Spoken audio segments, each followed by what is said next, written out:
What will make a success of this summit today? I can't tell you that. I don't know. It's there's nothing set in stone. I want certain things. I want to see a ceasefire. This is not to do with Europe. Europe's not telling me what to do. But they're going to be involved in the process, obviously, as will Zelensky. But I want to see a ceasefire rapidly. I don't know if it's going to be today, but I'm not going to be happy if it's not today.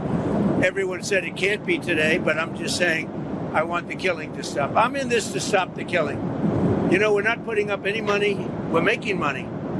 They're buying our weapons, and we're sending them to NATO, and NATO's sending us big, beautiful checks. But that I don't care about that. I care about it was a big factor when Biden spent $350 billion and got nothing. But what I do care about is they lost last week 7,011 people were lost, almost all soldiers. 36 people in a town which got hit by a missile, but over 7,000 soldiers. It's crazy. Hello, everybody, and welcome to the Great America Show. It's great to have you with us on this beautiful Friday. Happy Friday, folks. We made it through another week, and the weekend is now here. That was earlier today, just before President Trump landed at Joint Base Elmendorf-Richardson in Anchorage, Alaska, making that over 3,000-mile flight, about 7 hours travel time for President Trump, where President Trump is playing babysitter once again. I'm not sure how many more peace deals President Trump has to broker. I think the number is 6 so far since he's gotten back into office. But President Trump constantly finding himself in this situation where he's got to be the big man and he's got to make these countries come together. So him and Putin meeting earlier today, hoping for a positive outcome. You heard President Trump there, hoping for a ceasefire and a permanent agreement. Even had Hillary Clinton out here today saying she'd nominate President Trump for the Nobel Peace Prize if he were to get Russia and Ukraine to shake hands and agree to a peace deal. But that's only if Ukraine has to give up no land. So we'll see what happens there. Not that we care about anything that Hillary Clinton has to say, because she's a loser.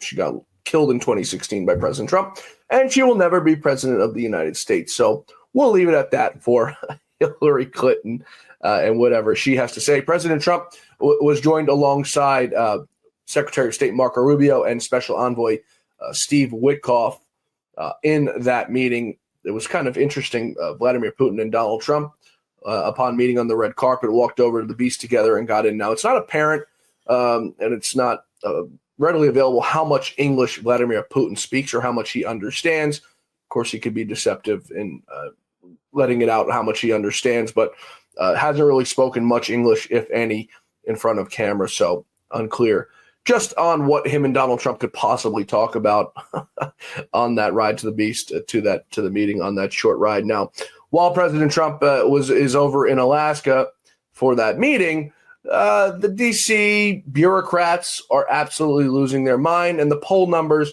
are not looking good for the Marxist Democrats, especially when it comes to crime, because people trust Donald Trump on handling crime, not the Marxist Democrats who gave it to us. CNN, who I have to give them credit because they've been a lot better this time around. I'm not going to say good. I'm not going to say great because they're still terrible. But they've been a lot better this time around in covering the Trump White House. Now, it could have something to do with their ratings, but they have Harry Enten on every now and then, every few days, to let us know what the polls are showing. Now, we have Mark Mitchell here on the Great America Show, who we're going to be bringing on in September, starting in September, I should say, every week, because we'll have midterm election coverage. And as we start to ramp things up, as the midterms start to ramp up, people are going to want to know where our numbers are at and everything. So we're going to have Mark Mitchell on at least once a week to be covering that starting in the fall, September, October-ish. We also have another very special project we're working on, not with Mark, with someone else. Perhaps another show in the works with a co-host in addition to the Great America Show. We'll be able to give you some news on that later on in the fall, but some good things coming. So, as I was saying, crime in D.C. was obviously so rampant and such a problem that Donald Trump had to step in and federalize it. And the polling, as I was saying, with Brian Anton over on CNN shows who the American people trust when it comes to fighting crime. Take a listen. Democrats have to get it around their heads that Americans are far more hawkish on crime than they think that they are. What are we talking about? Trump's net approval handling crime. Where was he last year? He was way underwater at minus 13 points views of term number one. But look at where he is now. He's on the positive side of the ledger. He's on the positive side at plus 1 point. Americans view Trump far more favorably now on crime than they did a year ago. Donald Trump is like Air Jordan towering over Joe Biden when it comes to their handling of crime. Look, in 2024, look at where Biden's net approval was on crime. Way underwater there at minus 26 points. It was one of Biden's worst issues. Granted, pretty much every issue was one of Biden's worst issues. And again, look at where Donald Trump is. Way, way, way above Joe Biden. What is that? That's 27 points. So Americans vastly prefer Donald Trump's approach to crime than they did to Joe Biden. In 2023, Republicans were favored by 13 points. Look at where they were in May of this year. Republicans were actually favored by 16 points. They actually gained ground on crime. They were maintaining their edge and actually added a little bit to it. Those numbers should give you Donald Trump plus 14 on crime from his first term. Now, granted, the first term, it's probably Donald Trump plus 24 because the numbers are never accurate and they underpoll Donald Trump on purpose to make him look bad. But even at a 14-point swing from his first term, that's massive, considering the fake news and the fake media want to do everything to hold Donald Trump down. Biden at a minus 26 at the same time in his presidency on crime. Donald Trump at a plus 1, which is probably a plus 10 or plus 11.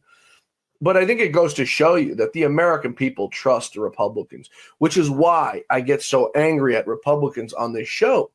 Because if they are to lose the 2026 midterm elections, it's going to be because of their own doing. The people support them. The poll numbers support the Republicans on everything. But somehow the Republicans always find a way to screw it up by doing something ridiculously stupid. Now, Donald Trump single-handedly has done everything this time around. The big, beautiful bill was Donald Trump. Donald Trump went to the Congress, went to the House to lobby for this bill. And yet you had holdouts, trying to screw it up to not give President Trump a win. So this will be on the Republicans if they do lose the midterms for failing to adhere to what the American people want. The poll numbers are still pretty good for the Republicans. But if the Republicans spit in the faces of the voters are going to spit right back. And I'm not saying they're going to vote Democrat, but they'll just stay home. They won't vote. And by that happening, it's a vote for the Democrats. So the Republicans, this is why I get so angry on the show. It's why the great Lou Dobbs got so angry and taught me to get angry at the Republicans. Because anytime they lose, it's not because they're losing on the issues. They're losing because they're dumb. The polling shows how great they poll on the issues, the economy, immigration, the border, if you want to link those together, crime, election integrity. They stomp the Democrats in every single aspect of it. So there should be no reason they should ever lose elections. But it's because of weak Republicans and people who don't want to fall in line. Now, one of them is Thomas Massie. Thomas Massie, if you have Twitter, go on Twitter and look at his Twitter. Anything Donald Trump says or does, he is vehemently against it. Hell, he's tweeting last night, and I got into a little scuffle with him on Twitter. Tweeting last night about Donald Trump cleaning up Washington, D.C. And it just goes to show you that some Republicans, and Massie being one of them, don't be fooled by this man. A lot of people sit here and say, if you go after Massie, you're a rhino, you're an idiot. Well, Massie, I think, is pretending to be someone he's not. He wants to talk all about, which is where he's gotten his, mojo from talking about the Epstein files. Yes, it's great. Yes, we all want the Epstein files out. But you didn't mention it one time over the last 4 years when Joe Biden was president. Didn't care to talk about it at all. Still in the same situation. Epstein was still dead. Still didn't have files. Why didn't you mention it once? Now he wants to come out talking about crime in D.C. Don't go taking guns from people in Washington, D.C. if they're illegal. illegal guns. I mean, anything Donald Trump does, this man is against. So it's not a Republican problem. It's a Thomas Massie problem, who has an issue with Trump. It's severe. It seems severe Trump derangement syndrome. So Donald Trump, I think, is going to primary him out of there. But it's just, this is the kind of problem the Republican Party has. Even the most radical Democrats, Ilhan Omar, Rashida Tlaib, hood rat Jasmine Crockett, even these far left radical lunatics, you don't have the moderate Democrats speaking out against them. Even if they disagree with them, they just sit there and, they take it. Yet you've got Republicans like Massie who want to grandstand and be tough guys. Massie always has an issue with the budget, but had no problem voting to raise the debt ceiling in 2023. But he had a reason for it, he says. Folks, we're going to take a quick break here. We're coming right back on the Great America Show. The D.C. issues, we're going to take all that up. Kash Patel is vowing more accountability. Pam Bondi ending D.C. sanctuary city policy. And James Comer, he's looking at some grand juries for some bad people. We're going to tell you all about it on the Great America Show in just moments. We're coming right back. Please stay with us. You're still looking good. I'm still feeling good. I've got all your MyPillow products. Mattress topper, bed sheets, MyPillows, towels, slippers, blankets. I'm interrupting this commercial to do something I've never done before. Get 2 MyPillows absolutely free on orders of $100 or more. I can't do this forever, so get on board with this great sale today. Our best-selling 6-piece bath towel sets or kitchen towel sets, just $29.98. Our famous standard MyPillows only $14.98. Queens $18.98. King size only $1 more. Body pillows $29.98. Multi-use MyPillow 2.0s with pillowcase $9.98. Save $40 on our spring percale Giza Dream bed sheet sets. Any size, any color. So go to MyPillow.com or call that number on your screen. Use your promo code to save up to 80% on all MyPillow products. And when you spend $100 or more, get 2 standard MyPillows absolutely free. Thanks, everybody, for staying with us here on the Great America Show. We appreciate it. Once again, happy Friday. Pam Bondi has officially ended D.C.'s so-called sanctuary city policies, making D.C. safe again. Now, I quiver and get nervous anytime I hear Pam Bondi or see Pam Bondi on Fox News, but she hasn't been on in a long time. Last night, she changed that. Take a listen to what she had to say. They're trying to protect criminal aliens. And what's going to happen if we keep this up? Criminals are going to flee to D.C., and we're not going to let that happen.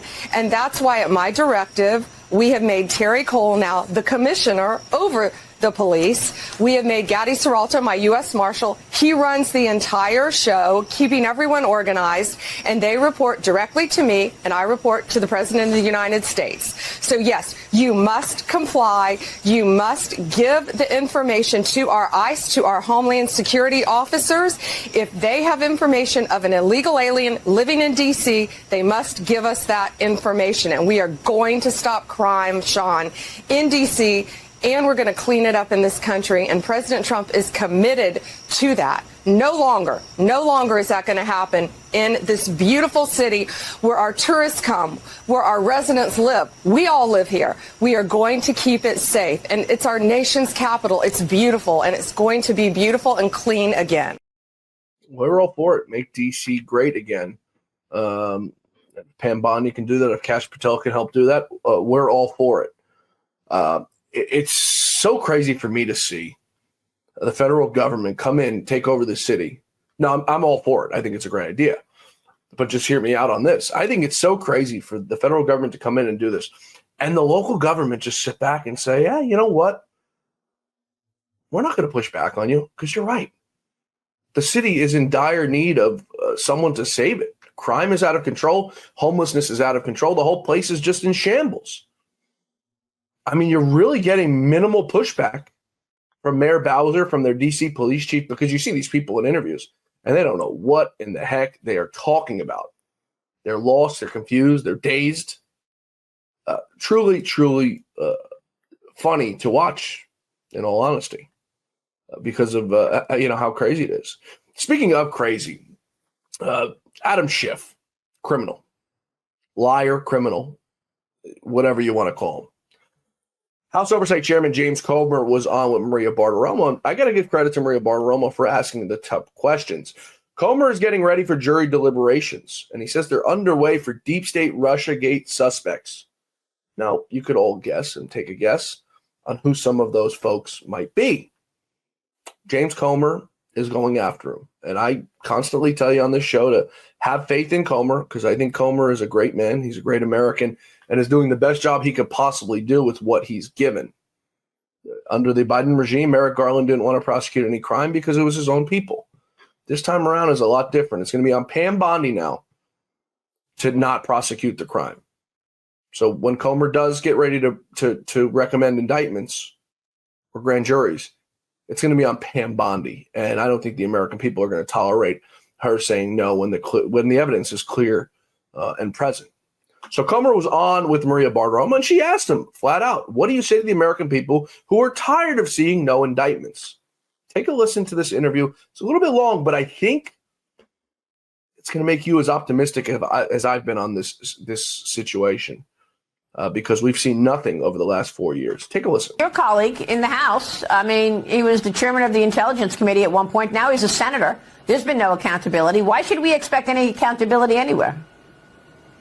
Well, this is the opportunity that conservatives have been waiting for a long time. Now we have people like John Radcliffe, who, along with Devin Nunes, have been saying this was what was taking place for a long time. Now, with access to the National Archives, we have the evidence in the form of emails to prove this is what's happening. It's up to Pam Bondi now to take this evidence and hold people accountable. And if for whatever reason, people like Adam Schiff and Clapper and Comey and Christopher Wray, if they get by with what they've done and are never held accountable, I think there's going to be a lot of disappointment among conservatives because we've sat back and we've watched this happen over the last 5 to 8 years, and nothing's happened. Now the evidence is clear. It's time to hold people accountable. It's my understanding, Maria, that there are grand jury deliberations taking place. It's my understanding that the Department of Justice is serious about taking this evidence that's emerged and holding these people accountable, and I certainly hope that's what happens. Well, what do you know about the statute of limitations? Because John Ratcliffe, the CIA director now, joined me just last week and told me that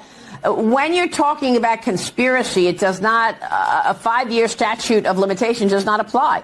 And, it begins, the timing begins on the last time you, quote unquote, conspired. And if they're still lying about it today, we had another bombshell disclosure by FBI Director Kash Patel just this week, new whistleblower testimony, accusing Congressman Adam Schiff, then Congressman, now Senator, of approving a 2017 plan to leak classified information in an effort to damage President Trump's first term.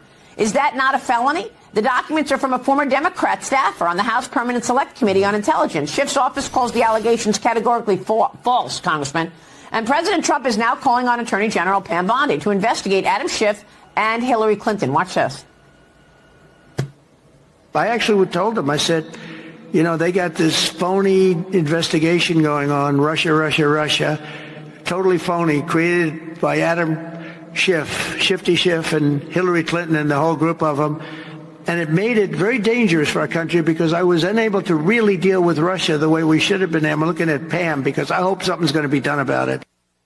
It's a good point that he makes. He was not even able to deal with Russia the way he needed to deal with Russia because he was always on defense. I didn't collude. He had to make sure he watched his P's and Q's when talking about Vladimir Putin.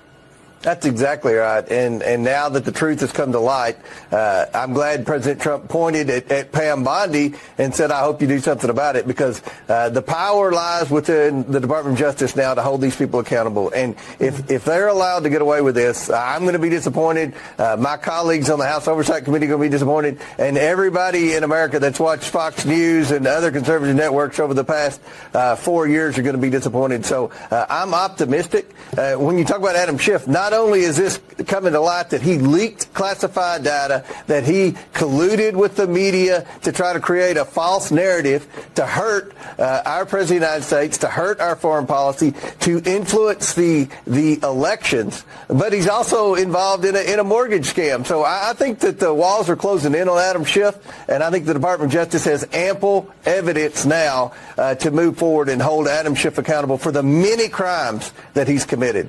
Yeah, by the way, I would argue this is not just about conservatives. I mean, you said, conservatives are going to be disappointed. I mean, this story, this whole thing ripped the country apart.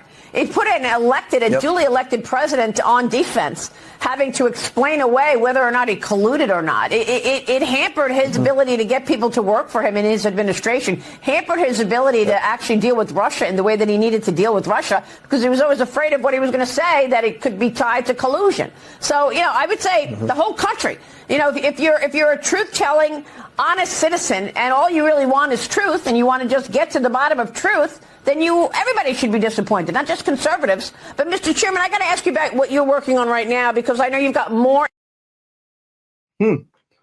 Something very interesting in there is the amount of times you've heard James Comer mention Pam Bondi. In case you didn't catch it there, he's mentioned her name about 4 or 5 times. In the context, it's going to be on her, as I said to you. So I'm not sure if it was virtue signaling or something to her, but it sounded like he was putting Pam Bondi on notice that you do your job or people are going to hold you accountable. And as I've said, I know Comer personally. I've worked with him for years in television and on this show. And I know him to be an honest, straight shooter. So stay optimistic on him. I think he's going to hold everybody accountable that needs to be held accountable. One way or another, these people aren't going to get away with it. I don't think this time around, unless Pam Bondi decides to let them skate. And I think the pressure has mounted so high that there's no possible way that these perpetrators, these liars, these thieves, these crooked politicians are going to get away with it once again. And if they do, the American people are going to hold the Republicans accountable for it, because they had one job. They didn't lock Hillary up in 2016 for all of her crimes. This is the time, this is the chance to redeem themselves for failing to do that. So we'll see how it happens. We'll see how it plays out and how it happens. Another man taking aim at these people, Kash Patel. We're going to tell you what Kash is up to on the other side of this quick break. We're coming right back, folks, on the Great America Show. Much more to come. Please stay with us. We'll be right back.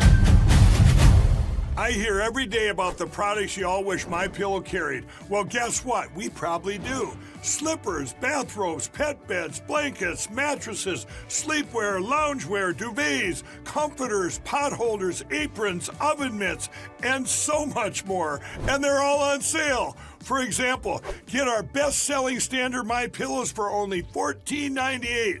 Body pillows, $29.98. 6-piece bath towels or kitchen towel sets, just $29.98. Multi-use MyPillow 2.0s with pillowcase, $9.98.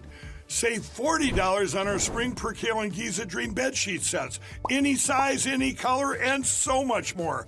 So go to MyPillow.com or call the number on your screen. Use your promo code to save up to 80% on all MyPillow products. And I've never done this before. When you spend $100 or more, you're going to get 2 standard MyPillows absolutely free. Thanks for staying with us, folks. We appreciate it. Once again, happy Friday. The Great America Show continues. Kash Patel, who's been doing, I think, a pretty good job given everything that he's had to deal with and the people who are trying to stop him from doing it. I think he's done a pretty decent job. Kash Patel is now promising max accountability for those who manufactured the intelligence community hoax to destroy President Trump. He says that they are working on educating the American public as they build through the Transparency Initiative. Where the investigation goes, he can assure us of this. We will hold them max accountable for the crimes they committed. He was on with Sean Hannity the other night. And I want to point something out.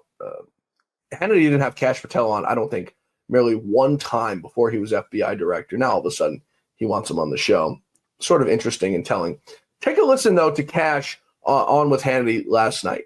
can discuss is what we've publicly disclosed. And these documents have been publicly disclosed because the greatest way to educate and bring along the American public for transparency, initiative, and accountability under President Trump is to give them the documents. And step one is by cleaning house inside the walls of Hoover.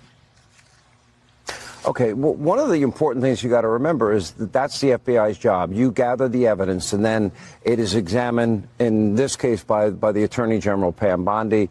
And, you know, but there's been a lot of talk and a lot written about the investigation into a grand conspiracy. To the extent possible, what can you tell us about that? In other words, that this is long-standing. If it is, in fact, a grand conspiracy, the statute of limitations would be eliminated. Is that what the investigation is about? Well, Sean, what we're doing is building a case for the American public under the Truth and Transparency and Accountability Initiative. And what I mean by that is AG Bondi brilliantly highlighted our partners, Director Ratcliffe at the CIA and Director Gabbard over at the DNI. We are working with them because the documents that would facilitate an investigation of this magnitude don't just rest at the FBI and DOJ. They're throughout the intelligence community. And we, the Russiagate guys like Johnny Ratcliffe and myself who investigated this and exposed this, are trying to expose documentation that we've known existed for years. At the same time, we're finding new material. So the best approach is to release this information with them and also go to our colleagues in Congress who have an oversight function on the judiciary committees and oversight committees and demand from us information and documentation that we can publicize. Things like the Durham Annex, which we've known have existed this entire time, but were classified for political reasons. We are educating the American public as we build through this transparency initiative. And where the investigation goes, I can assure you of this. We will max accountability for the American public. We delivered before when we ran the Russiagate investigation. I now happen to be President Trump's choice for FBI director, and I'm honored to lead that charge with our great partners in Johnny Ratcliffe and our great Attorney General and the prosecutors they have over there who are just as committed to justice as everyone should be, blindly so. We are going to de-weaponize the FBI and get its credibility back to the American people by delivering the accountability they need, by showing them what we're doing every step of the way. That has never been done before. Restoring the FBI to its former greatness. That would be the words I would use to describe what needs to be done and I hope can be done. If we look at the declassified materials, for example, that Tulsi Gabbard released, you know, we already had an intelligence assessment on the question of whether or not Donald Trump colluded with Vladimir Putin. Here I am in Alaska. They will have a summit tomorrow. And in fact, the conclusion of senior career intelligence officials was it did not happen. There's no evidence at all that it happened. Then the report suggests that Barack Obama himself, along with his top intel officials, that would probably be people like Brennan and Clapper and maybe some others, decided to do a new intelligence assessment because they didn't like the old one. And they got a narrative that moved forward. But yet also they added something, and I believe it was John Brennan that said they did not do this. But then they used the Hillary Clinton bought and paid for Russian disinformation dossier. That was also used by James Comer for the FISA applications. He signed 3 of the 4. He was warned in August of 2016 not to use it. And then we knew definitively by December of 2016 that, in fact, that dossier had been debunked and that Christopher Steele was incredible. So the question is a timeline. When you add that to the 2020 election and the fact that by March of 2020, they knew Hunter's laptop, they had verified its authenticity and that it was real, and then they're pre-bunking it by meeting weekly with big tech companies, and then when it gets dropped, which they knew would happen because of Rudy Giuliani's attorney, they knew Bob Costello had a copy. Are they putting cinder blocks on the scales of elections? Was weaponization from 2020 to 2024 designed to bloody up Trump? In other words, do we have 3 presidential elections, potentially, that cinder blocks were put on the scales of the election so the results would come out the way one team wanted it to come out, the team in power? Here's the beauty of it, Sean. You don't have to trust me or trust you. That's all. Everything you recited, the summary you just gave, is years of excavating documents that these deep state actors held and buried and documented their own corruption because they were arrogant enough to think no one would ever find it, that Donald Trump would never become president and appoint a cabinet that would go in and investigate this matter thoroughly. And when you start connecting the dots, here's what I learned, Sean, when I ran the Russiagate investigation. As bad as the crime is, the corruption cover-up from senior government officials who are sworn to uphold their duties and accountability for the American public, they are the ones that violated that trust the most internally and need to be held accountable. So the people you've listed and the names you're calling out aren't surprises. Their names are on those documents. Those documents are public. The FISA's public. The 302s are public. The Strzok page texts are public. Documents are being released weekly by Johnny Ratcliffe and Tulsi, making it public. The burn bag information is coming out. The Durham Annex is coming out. The classified appendix is coming out. The American people are going to see and hear the names themselves, and they can touch and feel it. As far as what my investigators are going to do, these guys are the best in the business, and we've assembled a team of accountability, and we're going to deliver for the American people like never before, because that's what the American people elected Donald Trump to do. Kash Patel couldn't have said, sorry about that. It was a little long, but Kash Patel, I think, laid out some very valiant points. The problem with going on television and saying things like this is that we remember. We remember all the things that Kash said. We remember all the promises he made, and I think he's going to hold up on them. But we remember the promises Pam Bondi also made about, now I hate to keep talking about it, but the Epstein files. She promised us they were on her desk, this, and this. And you look at where it's gotten her. It's gotten her in the doghouse with the American people. So these folks, Kash Patel, Pam Bondi, anyone else who goes on television or a podcast, the receipts are there. You're promising us something that you better deliver. And if you don't deliver it, we're going to hold you accountable. I'm telling you, this time around is far, far different. People aren't putting up with nonsense anymore. The American people are demanding answers because of what we've been starved of for so long. We watched this 10-year coup against President Trump in this country. We've been starved of justice, and we want justice for these bad folks who've tried to undermine democracy and President Trump for the last 10 years and are still doing it. You could bet your bottom dollar that there's still people who are working in the intelligence community who are undermining Tulsi Gabbard. We saw it just months ago when Tulsi butted heads with President Trump on the nuclear program of Iran. So there are still bad folks there. So the conspiracy still continues. The statute of limitations, they're well within inside of it because this conspiracy still continues with these bad people. So it's up to Kash Patel now, and it's up to Pam Bondi to hold them accountable. Comer's going to do the work. I promise you. I can assure you of that. And I'll put my rear end on the line guaranteeing that because I know him. I know the work that he's capable of, and I know the work he's done. It's going to be on Kash and Pam to finish the job. And ultimately on Pam Bondi, I would say, as the final word. Before we wrap up here today, folks, the economy is strong. We want to bring you some good numbers. Retail sales are up. The economy is doing great. Stock market's doing great. The Democrats have been very quiet on it. But CNN, as I said, they're doing a better job this time around. Nice to be here on a summer Friday with some good news, right? Consumer spending, the engine of this economy, it increased by a solid amount in July. You see 0.5%. That's exactly as expected. And this is a relief because there were some concerns earlier this year when we saw consumer spending drop. And consumer spending, this is 70% of the economic output. So when we did see those declines, that did raise concerns about consumers possibly being tapped out and all this confusion over the erratic trade war. Also significant, we saw an upward revision to June, right? June was a solid number and it was revised even higher. You can see this is the trend of monthly increases and decreases for retail sales. And earlier this year, again, you do see those concerning drops. But now look at this. We have 2 straight months of positive numbers. You hear that, folks? The Democrats must be in disarray because they've been cheering. They've been cheering and they've been cheering for the stock market to collapse, for everything to collapse.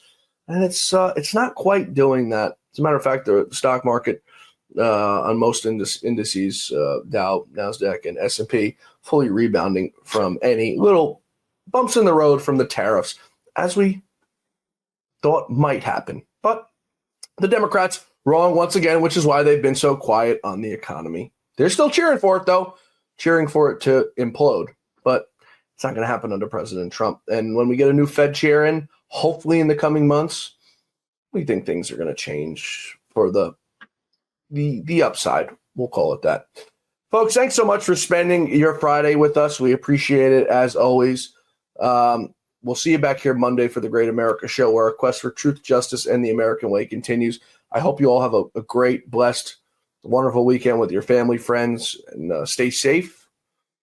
Have fun and enjoy the last few days we have left of summer before the kids go back to school and get back to work full time in September. Well, if you're a teacher, you luckily have the summer off. Most of you and I have been working through the summer, but enjoy one of the last few weekends we have left of the summer. We'll see you back here Monday, folks, for the Great America Show. Have a great weekend. Until then, may God bless you, may God bless America, and may God bless the great Lou Dobbs. We'll see you on Monday.